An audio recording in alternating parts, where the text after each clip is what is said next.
Hey gang, welcome back. It's your DM Drakeen just with another homebrew scrolls.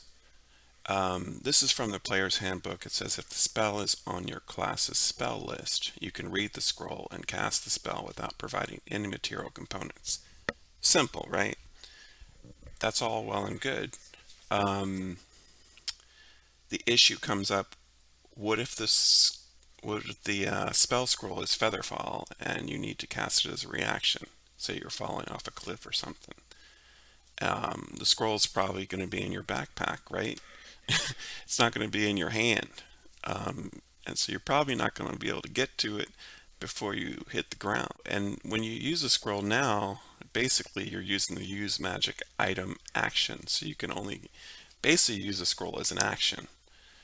So that basically makes a whole bunch of spells really not worth it.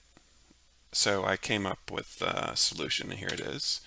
Uh, Scroll memorization. So this is an addition to the current rules. So I'm not taking anything away from the current rules. I'm just adding to it. So here we go. You attune to the scroll, and that doesn't require an attunement slot. You're basically memorizing it, and this locks the spell scroll in the creature's mind. Thereafter, that creature may cast the spell as if they had read it from the spell scroll without requiring the use magic item action or having the scroll in hand with the scroll stats. So even though you've got it memorized, you're still using the stats of the scroll. That's the DC of the scroll, that's the spell attack modifier, all that. So it's just like any other magic item you use. When you use a magic item, you're using it's the item that's it's doing the magic and not you. So moving on, a creature may only lock the spell in memory if it is a spell they could normally cast at a level they could cast it. And the same rules apply. It's got to be on your spell list. So even if you had, say, magic missile or something, if it's a ninth level scroll, you couldn't cast it from memory. You could still read it and attempt, an arcane check and all that, but like the rules normally say, but you couldn't memorize it. After casting, the spell fades and the scroll crumbles to dust and is longer locked in the mind of the creature that attuned to it. So all this I feel like is pretty simple, self-explanatory stuff. So also, if you lose the scroll, it's gone as well. So if someone stole it from you, you would immediately know that the scroll had been stolen because it's locked in your memory and you needed to cast it. So the spell is also still affected by counterspell and the like, and if the scroll is taken from the creature, like I just said, the spell memorization is lost. No concentration checks are required. So, like we were just discussing, like all magic item, it is the item casting the spell and not the wielder of the item. You can have more than one concentration spell up by using scrolls, since it's the actual scroll casting the spell. So say you want to be invisible while you're flying, you can use a scroll of invisibility and then cast fly.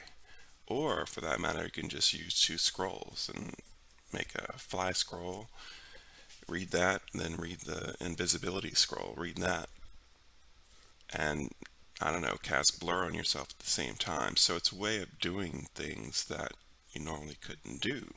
Of course, it takes a lot of work to create all those scrolls. It takes days, I think. A creature may utilize a number of scrolls no greater than the spell slots they possess. So, say you're a ranger and you have three first level spell slots, you can memorize three first level spell scrolls, and nothing at higher level.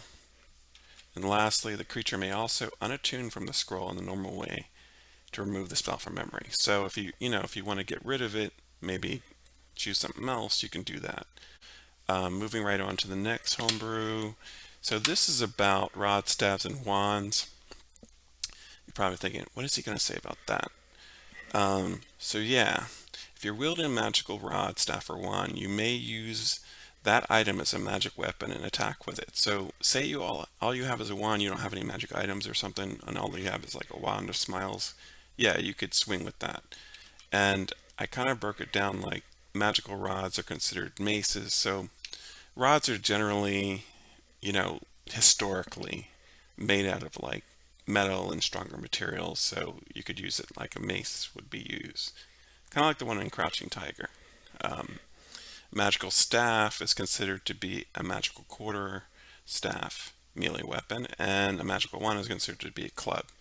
Now I realize, most casters don't have proficiency in mace and club, but hey, a magic weapon's a magic weapon. You could always just, toss it to the fire and let them beat someone over the head with it. Beat up the werewolf if you need a magic weapon. And yeah, that's it, guys. That's my homebrew spiel. I hope you enjoyed it. Still filling up for these games if you're interested. The link is in the description. Like and subscribe if you can. It helps promote the channel and hopefully promote these games so we can fill up and get playing. Thanks. Take care.